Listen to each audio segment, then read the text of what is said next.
चंद्रशेखर आजाद रावण के साथ हुआ बहुत बड़ा हादसा। बाल बाल बचे चंद्रशेखर आजाद रावण। जी हाँ दोस्तों, जो चंद्रशेखर आजाद रावण के चाहने वाले लोग हैं उनके लिए बुरी खबर है और खुशी की भी खबर है।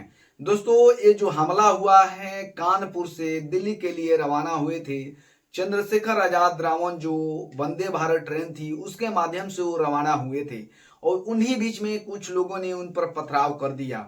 वो बाल बाल बच गए हैं। ये बड़ी खबर है और खुशी की खबर है कि उनको कुछ नहीं हुआ।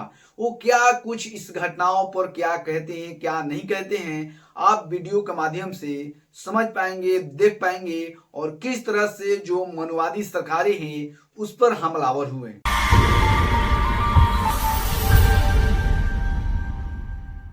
नमस्कार, मैं मंगलजीत और आप देख रहे हैं प्रकाश इंडिया।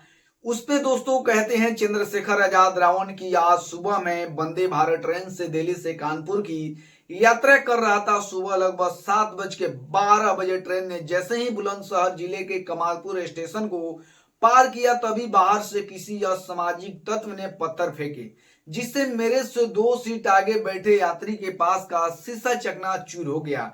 इस घटना से मैं हतप्रभ और स्तब्ध रह गया।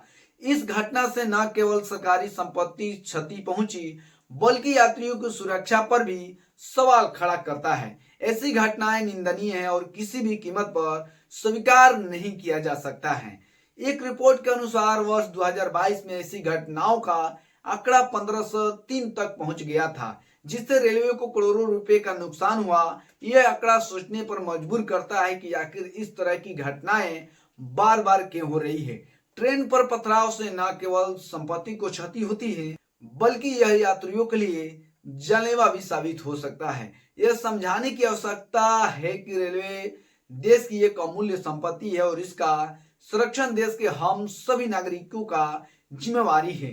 समाज में इस तरह की हरकतें न केवल सुरक्षा की भावना पैदा करती हैं बल्कि हमारे देश की छवि को भी नुकसान पहुंचाती है। इस तरह की घटनाओं को रोकने के लिए केंद्रीय मंत्री जी, रेलवे, पुलिस और प्रशासन को सख्त कदम उठाने चाहिए। साथ ही समाज में जागरूकता भी फैलानी चाहिए। मेरा निवेदन है कि परिवार में माता पिता और स्कूलों में अध्यापकों द्वारा बच्चे को इस विषय पर जागरूक करना आवश्यक है।